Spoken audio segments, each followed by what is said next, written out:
தியானத்தின் போது கண்மூடி இருப்பதற்கும் திறந்திருப்பதற்கும் பேதம் ஏதாவது உண்டா? இது ஒரு பேசிக்கான கொஸ்டின், ஏற்கனவே கேட்டது போலதான்.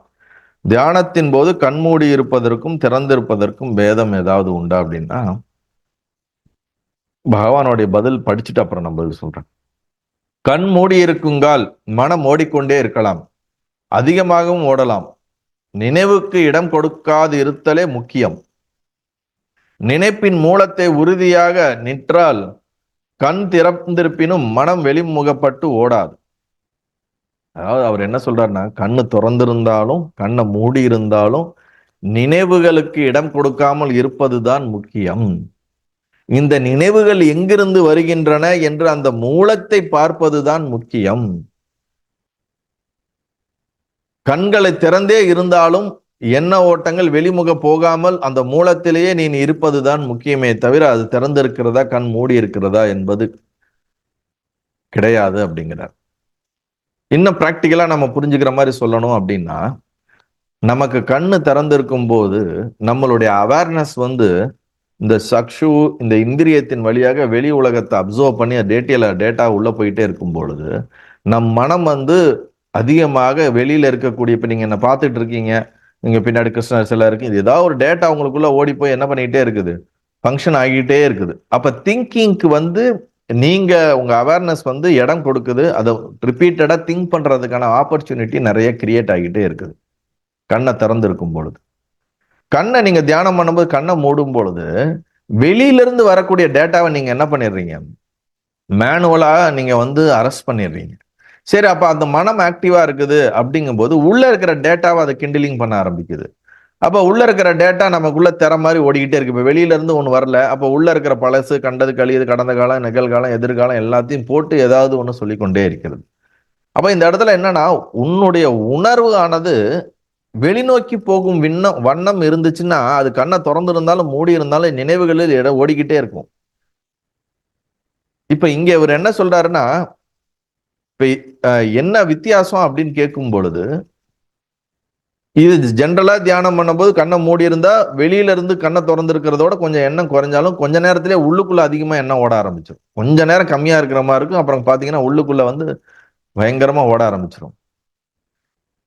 பகவான் சொல்றது சாட்சியாக இருந்த என்றால் உள்ளுக்குள்ள வரக்கூடிய நினைவுகள், எண்ண ஓட்டங்கள் எங்கிருந்து வருகிறது என்பதை ஆழமாக உள்ளுக்குள்ள எப்ப நீ பார்க்க ஆரம்பிக்கிறேன்னா அதோட சோர்ஸ் எங்க இருந்து இந்த தாட் ப்ரொடியூஸ் ஆகுது, அந்த இடத்துல நீ விட்னஸிங் கான்சியஸ்னஸாக நீ எஸ்டாப்ளிஷ் ஆகினா உன் கண்ணு திறந்திருந்தாலும் கண்ணை மூடி இருந்தாலும் வெளியில இருக்கக்கூடிய எந்த விஷயமும் உனக்குள்ள போகவே போகாது.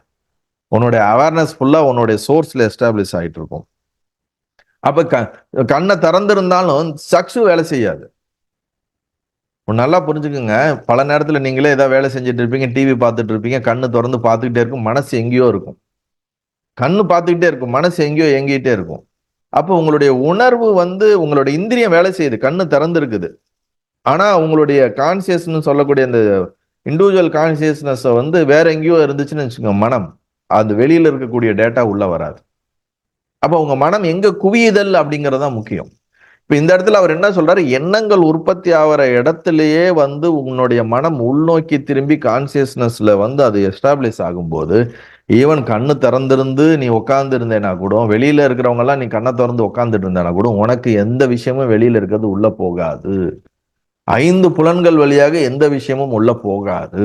ஈவன் அதெல்லாம் ஆக்டிவாக இருந்தாலும், வெளியில அவ்வளோ விஷயங்கள் கேட்டுக்கிட்டே இருந்தாலும் உள்ள போகாது. இப்ப நம்ம வீட்டிலே சில நேரத்துல கூப்பிட்டுட்டு இருப்பாங்க, நம்ம எதையோ எங்கேயோ நினைச்சிட்டு இருக்கும்போது அவங்க கூப்பிடுறது நம்ம காதுல என்ன ஆகாது, விழாது. ஆனா இந்திரியம் வேலை செய்யுது, நம்மளுடைய அவேர்னஸ் வேற எங்கேயோ இருக்கு, அதனால நமக்கு அது அவேர் ஆகல. கண்ணு திறந்திருக்கு, டேட்டா பார்த்துக்கிட்டே இருக்கிறோம், ஆனா அதுல இருக்க செய்தி நமக்குள்ள உள்ள வரல. அதே போலதான் உங்களுடைய உணர்வு மொத்தமும் உள்நோக்கி திரும்பி அதனுடைய மூலத்தை நோக்கி நாடி செல்லும் பொழுது இந்த இந்திரியங்கள் 5ம் ஆக்டிவாக வெளியே இருந்தாலும் அது எந்த ஒரு செய்தியையும் உள்ளே எடுத்துட்டு போவதற்கு இல்லாமல் உங்களுடைய உணர்வு எங்கிருந்து அது வெளிப்படுகிறது அதனோடைய கலந்து இருக்குது. அதுதான் முக்கியங்கிறாரு இங்க. புரியுதுங்களா? அதுதான் என்ன சொல்றாரு, நினைப்பின் மூலத்தே உறுதியாக நின்றால் கண் திறந்திருப்பினும் மனம் வெளிமுகமாக ஓடாது. கண்ணு திறந்திருந்தா என்ன, காது கேட்டிருந்தா என்ன. இப்ப சமாதின்னு ஒரு ஸ்டேட் சொல்றோம்ல, அது இந்த மாதிரி ஸ்டேட்ல நடக்கும். வெளியில இருக்கிறது எல்லாம் ஆக்டிவா இருக்கும், எல்லாம் உட்கார்ந்து இருக்க மாதிரி இருக்கும், ஆனா உணர்வு உள்நோக்கி இருக்கும். ஸோ நம்ம உணர்வு உள்நோக்கி சென்று நம்மளுடைய மூலத்தில் நிற்றல் தான் முக்கியம். அதுதான் தியானத்தினுடைய பலன். தியானத்தின் போது கண்கள் மூடி இருப்பதற்கும் திறந்திருப்பதற்கும் பேதம் உண்டால் என்றால் சாதாரணமாக வித்தியாசம் இருக்குது. இந்த கண்ணை மூடினா எண்ணங்கள் குறையும். ரொம்ப டைட்டா கண் நம்ம தியானத்தின் போதெல்லாம் ஐபேண்ட் கொடுப்பாங்க, ஐபேண்ட் கட்டுவீங்க, கண்ணில் துணி கட்டுவீங்க. ஏன்னா நம்மளுடைய ஐபால் மூவ்மெண்ட்ஸ் இருந்துகிட்டே இருந்துச்சுன்னா டூ மச் திங்கிங் நடந்துகிட்டே இருக்கும். ஐபால் மூவ்மெண்ட்ஸ், இப்ப நம்ம கண்ணு இருக்குன்னு வச்சுங்களேன், இந்த கண்ணுல இந்த மூவ்மெண்ட்ஸ் இருந்துகிட்டே இருந்துச்சுன்னா தாட்ஸ் நிறைய ஓடும்.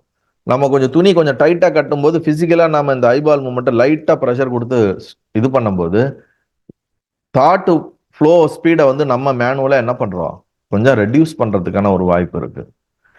புரியுதுங்களா? அதனாலதான் கண்ணை மூட சொல்றது, ஐபேண்ட் கட்ட சொல்றது தியானத்தின் போது.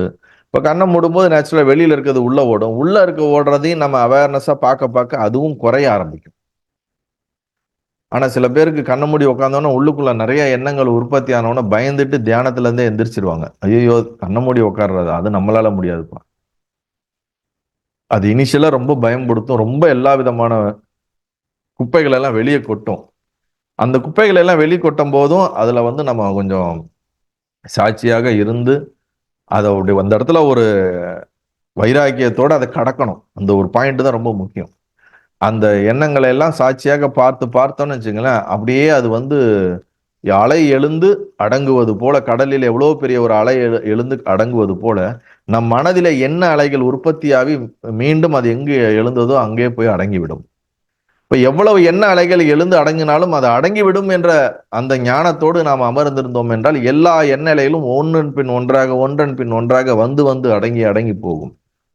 அனைத்தும் அடங்கி போகும் என்று அமைதியாக நாம் இருந்தோம் என்றால் என்ன அலைகள் ஒரு நேரத்துல இரவு நேரத்துல எப்படி கடல் வந்து அலைகள் இல்லாத ஒரு அமைதி இருக்குதோ, இல்ல ஆழ்கடல்ல வந்து அலைகள் இல்லாத ஒரு நிலை இருக்கிறதோ, அது போல நம் மனம் ஒரு அமைதி நிலைக்கு அதை இட்டு செல்லும். அதனால வந்து தியானத்தின் போது நம்ம உணர்வு எந்த இடத்துல வைக்கிறோங்கிறது தான் முக்கியம். அப்ப கண்ணை திறந்திருந்தாலும் உணர்வு உள்ள இருந்தா பிரச்சனை இல்லை. கண்ணை மூடி இருந்து உணர்வு நம்மளுடைய திங்கிங் வெளிமுகமா இருந்துச்சுனாலும் அது சரியான தியானம் கிடையாது. உணர்வு எப்படி எந்த எந்த நிலையில நீங்க வச்சிருக்கீங்கிறதா அதோட ரிசல்ட்டுங்கிறத புரிஞ்சுக்கணும். இதுதான் பகவான் இந்த கேள்விக்கு பதிலாக நமக்கு கூறுகிறார். நல்லது.